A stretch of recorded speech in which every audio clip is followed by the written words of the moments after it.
Oder 3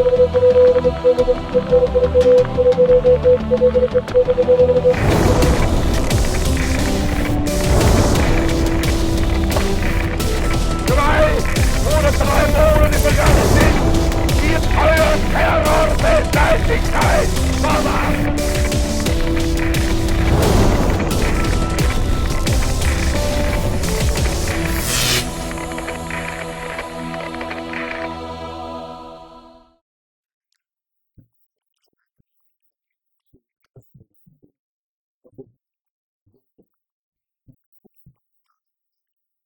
Shalom, Rick.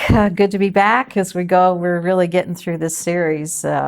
This particular episode is quite chilling when we see what's going on with Antifa and BLM in Seattle and Portland. And I can't imagine that anyone in America hasn't seen at least some clips of what's been taking place in some of the major cities. Even though the media is doing its level best to hide it all, I think most people are hopefully aware. To frame it as a peaceful march. Right, and it is anything but. Anything but. We're going to show the clip from Bonhoeffer DVD series, episode 7. We're going to be right back.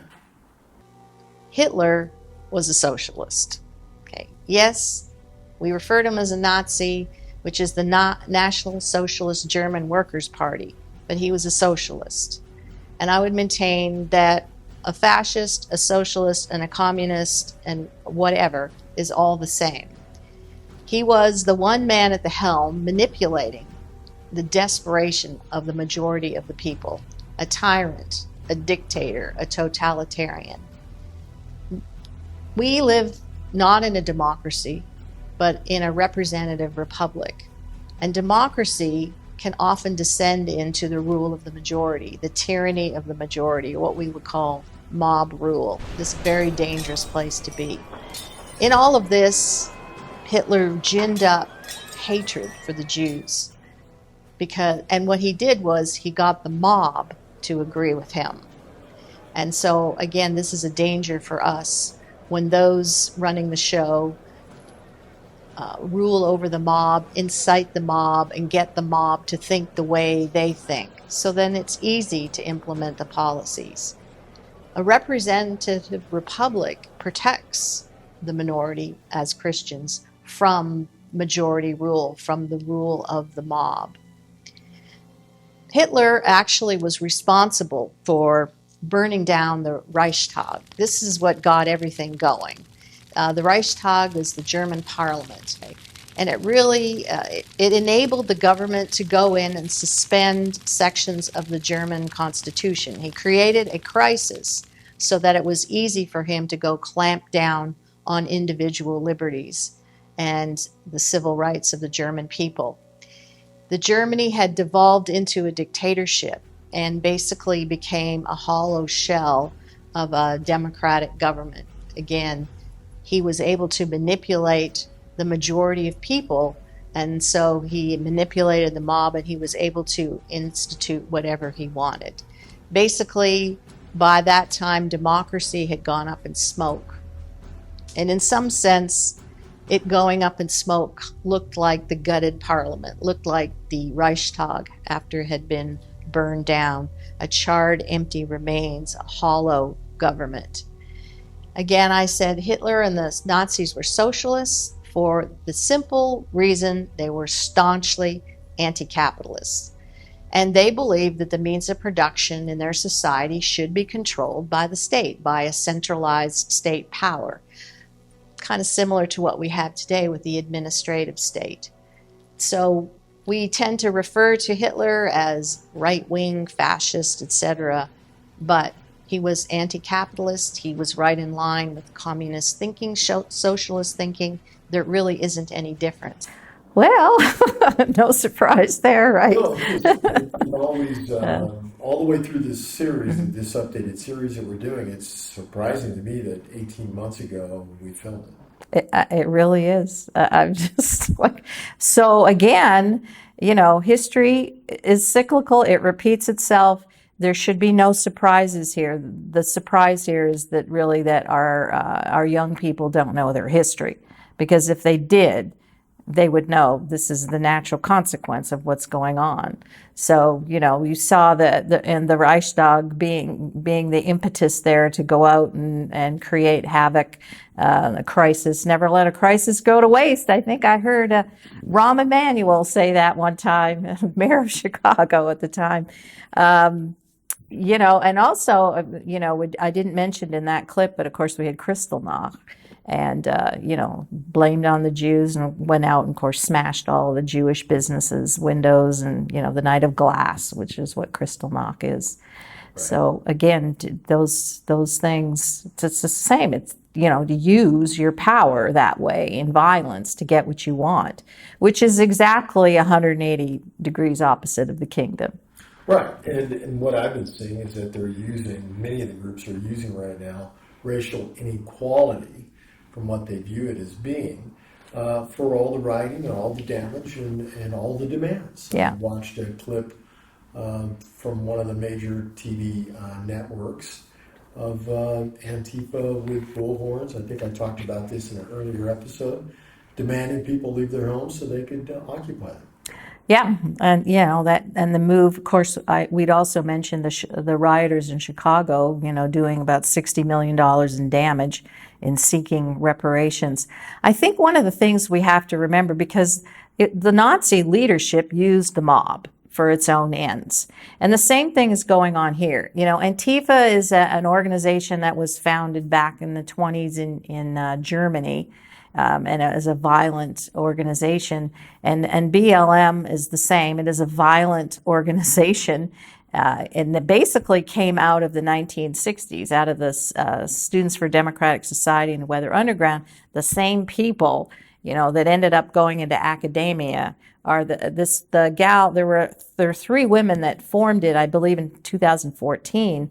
Patrice Colliers was one of them, and she studied under a guy, or kind of studied is the word you want to use, named Eric Mann, who was part of the Weather Underground, friends with Bill Ayers and all that, and learned all these tactics. I mean, this is violent upheaval tactics, but this is all being fomented by what I would call the globalist cabal.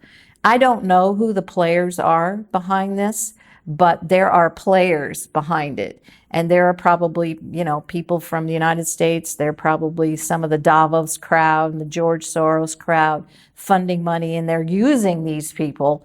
And they are well trained as well. And we'll talk about that later. But they're using the mob for their own ends. What are the ends, in your opinion? Well, it's it is the upheaval of our capitalist system. For what purpose? To take over. They want to destroy the middle class. They want to destroy the family. They want to destroy religious liberty. They want to destroy small business. They want to destroy property rights.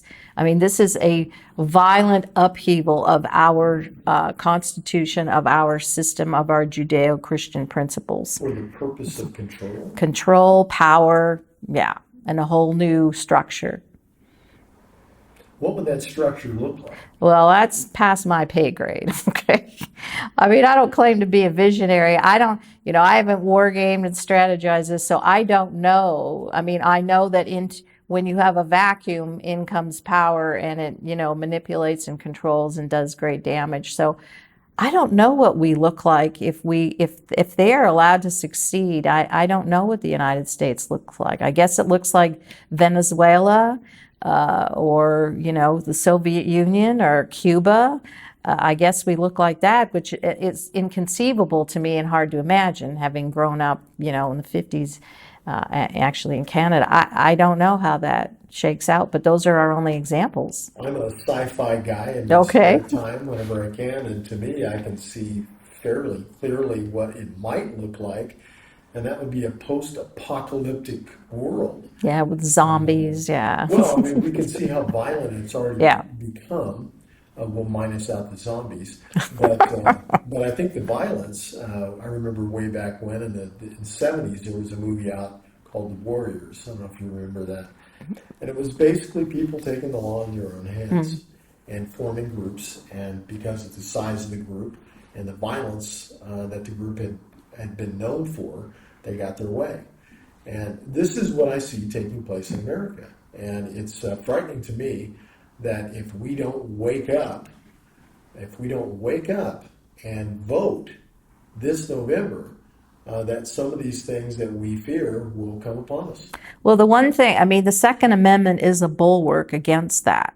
I mean, gun sales are through the roof. They're rising like 145% per month since March, because everybody knows I'm on my own here. You cannot depend on the police. You had better get out and train yourself, and it's okay. We're not going to get into that argument. We have a Second Amendment. You have the ability to protect you and your family, and you better go do it.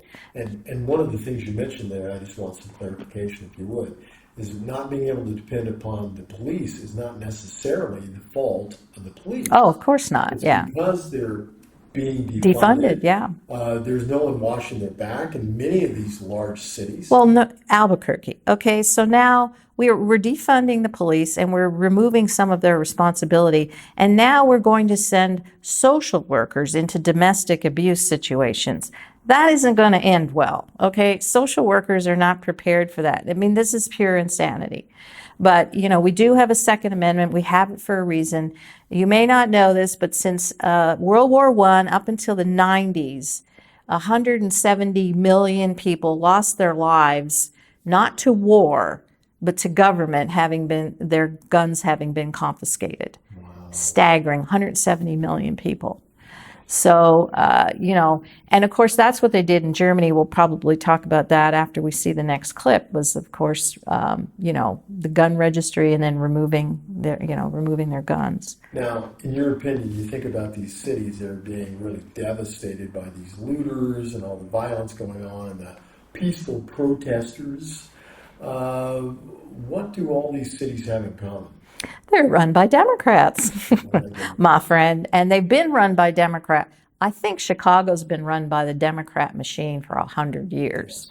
Baltimore, 50 some years. Detroit and Seattle and Portland. And Portland is actually, they call it the Rose City because that's where the whole Antifa BLM thing was birthed many years ago. So.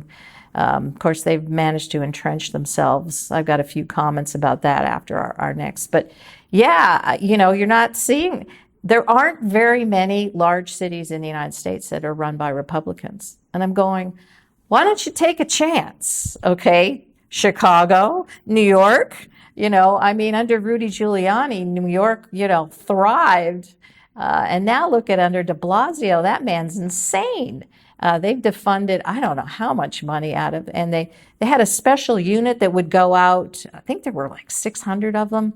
And their these police, they were like detective types that they would stop crime before it happened. So they just removed that entire entity.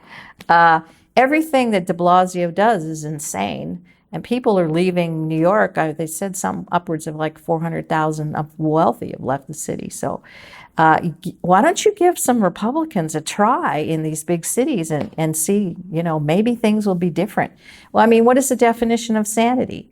Doing the same thing over and over again and expecting, yeah. So voting for a Democrat over and over and over again, you ain't going to get a different result. Well, and then I think about the craziness, in my opinion, of here we have the Democrats standing up, they say, for racial inequality so that there will be equality among the races, which I'm all for. Hello, I grew up on the east side in San Jose. We didn't even know color because we were all mixed. Right. And we could care less. Yeah, yeah. And so, that just offends me to think that a group that, in my understanding, correct me if I'm wrong, was associated with the beginnings of the Ku Klux Klan are the ones now That's saying the Democrats. they're the ones that are standing for racial equality, and yet they're pointing the finger at the Republicans saying that they're not, which to me just is not logical. I'm going to recommend a video series by, his name is Larry Elders. He did, it's a movie called Uncle Tom. and it is excellent. And it's going to give you the whole history of the Democrat Party and how we've arrived and where we are today. It's really, really good. Any ideas where they can find these? So I believe if you just go to uncletom.com, so it's not on YouTube or any of those places. It's, to my knowledge, not on Netflix or Prime or whatever, but they have their own website. So you can pay it's a minimal amount and do a download on your computer, or you can order the DVD. So I'm really going to recommend that, Uncle Tom, because he has basically interviewed some of the top Black conservatives in our nation, and I have felt in some ways that they're the ones that are going to lead us out of this mess. That they're the ones that can speak to their community, because this thing is just, this whole white privilege nonsense and this chaos, and us feeding into their narrative of the BLM, the activists, not the normal people.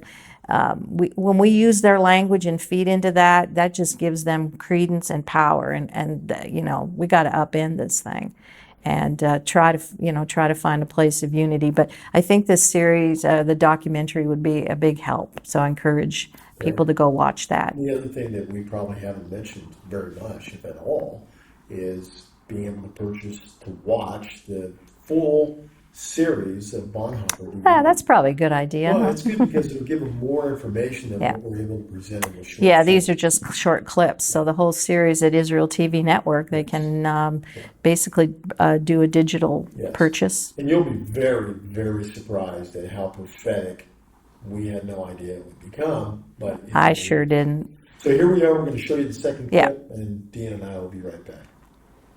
They authorized the registration of all firearms, so there was a sort of element of gun control here. Now, this did start before Hitler came to power, so they did have in place a national gun registry.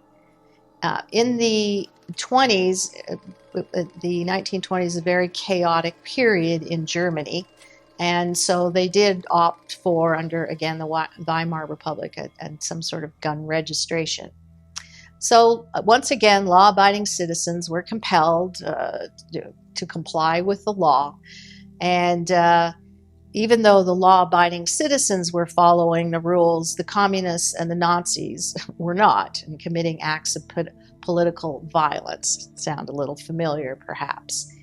In 1931, the Weimar authorities discovered plans for the Nazi takeover, in which Jews would be denied food and basically necessities, and that persons refusing to surrender their guns within 24 hours would be executed. They got hold of that particular plan by the Nazis. This particular plan was written by Werner Best, who would later become a Gestapo official. And we'll talk about guns in a little more detail in just a minute. They had national ID cards for the buses and train system. Kind of reminds us of what it's like for us in air travel today. They were required to inform on their bosses, on their neighbors, on their co-workers, on whomever. So if in any kind of rationing or coupon situation, if somebody violated that, they would inform on them. So basically you had an entire nation informing on one another, and it came down to you could not trust anyone.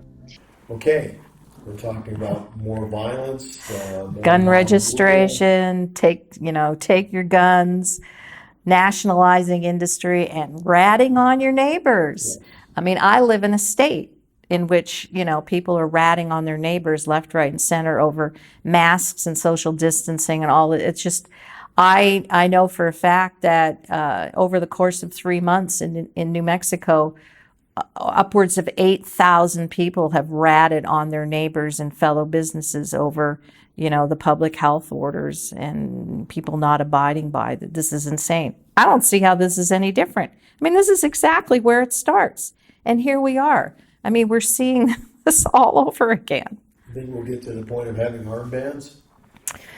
Yeah, well, I think the masks serve as armbands, if you want my opinion.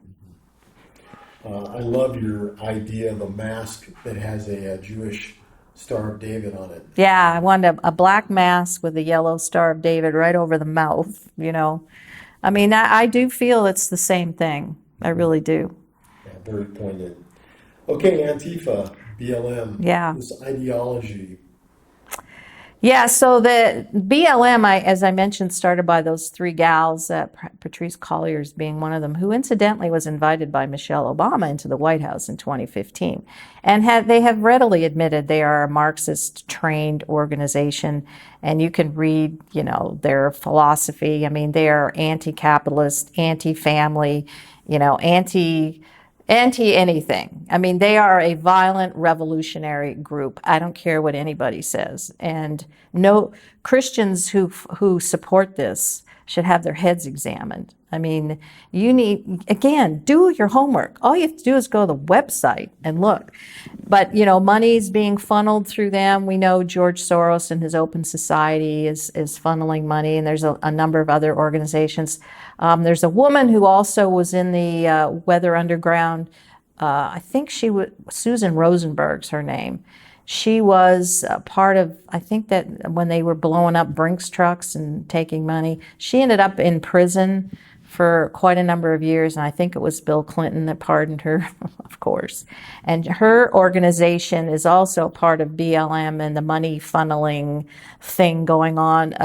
I would encourage you, Glenn Beck's got some excellent videos on some of this. And then, of course, the Antifa. I don't know. I mean, I suppose the government, maybe our Department of Justice knows where the root is of where the money's coming. I mean, why aren't we cutting off the money to these organizations? Why aren't we labeling them terrorist, domestic terrorist or international terrorist organizations? Because Antifa is an international terrorist organization. I don't understand why the Department of Justice is not acting and doing anything about that. And once they do, they can cut off the communications and the money and all that sort of thing. Like, I don't know why we aren't more aggressive about it. I really don't. I don't understand it either, but I'm going to ask you a question related to it, and that would be this. Why do you see that this ongoing demand to defund the police is so timely right now, and what do you think that's leading toward? Well, I mean, it's definitely part of the Marxist philosophy, I don't know what this looks like. I was listening to, I listened to War Room Pandemic, sponsored by Stephen K. Bannon, Raheem Kassam, Jack Maxey. These guys are on there. But they have excellent guests, and it is a very credible source. Excuse me. And they had an embed who was in Portland. And of course, he couldn't give his name or any information, but had embedded himself for days in Portland at night as they do their black bloc thing and commit violence.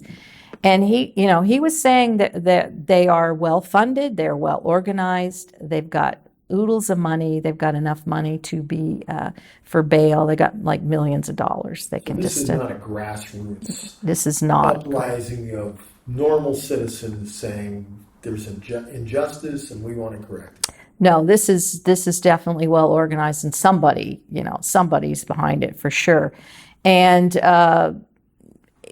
he just said he's moving around. He said that the three things that we need to do yesterday is send in the National Guard, figure out their funding sources and cut it off, and then cut off their communication. So they're using encrypted communication, so the police can't. Initially, the police were able to follow, but I guess now they can't. So, they're crossing state lines, so you can use the RICO laws, all that sort of thing. Like I said, I'm not sure what this looks like. I don't understand. We could push this back in a heartbeat. I mean, that's what they do in Europe. I mean, Germany doesn't, or those European countries don't, or Belgium don't allow these violent revolutionaries to have any gain. They go after them. So I'm really puzzled by the fact that we're not doing anything. What is the America that you envision yourself living in the next 4 years? Wow, that's a tough question to answer, because it's really dependent on American citizens and patriots. That could go either way. I mean, either we get the chutzpah, we get it back, And we push back and we elect, we ourselves run for office, and we vote for people, who have Judeo-Christian values, whose sole purpose in office is to take care of the weak and the vulnerable amongst us, and help provide opportunities for those of us who have businesses to thrive and succeed, and the blessing and prosperity of that to help others. I mean, it looks like that. Or, we descend into chaos, like I said. I mean, the only other way I can see it going is that we look like Venezuela or Cuba. I mean, I don't see any middle ground here. Right. If the Democrats get into office, they are going to strip us of everything. Of course, as we're recording this, they're having their convention, and last night was the first night, and we all agreed that, I couldn't watch it. I would describe it something like, this would be my definition of hell if I was forced to sit there at the convention. So the Democrat platform is violent, revolutionary, exalting violence, and it basically upending and a great upheaval of American society as we have known it. I mean, that's what's coming. I find it interesting that here we are on the eve of one of the greatest decisions, in my opinion, America has ever been faced with. We've just come through one of the greatest economic times in America's history. Yep. Down to one of the worst times in America's history. Yep. Maybe minus the Great Depression, that's debatable. I think it's worse. But we're decades from trickle-down effect of what has taken place over these last eight months or so. No, we don't. I mean, I don't know all of. I mean, financially, you can't just print $6 trillion and everything's going to be okay. I mean, we are going to have to pay the piper, and it's going to be our grandkids and our great grandkids. I mean, financially, this thing can't stay propped up like this. I mean, you're looking at the stock market going, huh? And all that stimulus money from the printing of $6 trillion is, obviously helping keep the market propped up. And that is if we were able to recover, because right now we're making good decisions. Yeah. We continue to look like we're not making good decisions, and the country is so split over what is the right thing to do. So if there was ever a time to get in the game, put on your shoulder pads, put on your helmet. We talked about sports earlier, that I'm not a part of it, so I'm going to get some of this wrong. The bottom line is, it's your time. This is your time right now to act. And I can't tell you what to do. Dina can't tell you what to do. We have our own opinions. You have your own opinion. That's a God-given right. Make the decision to follow after what you know is right to help America recover from what we've been going through with this plague, financially, economically, and also ethically. We'll see you next time.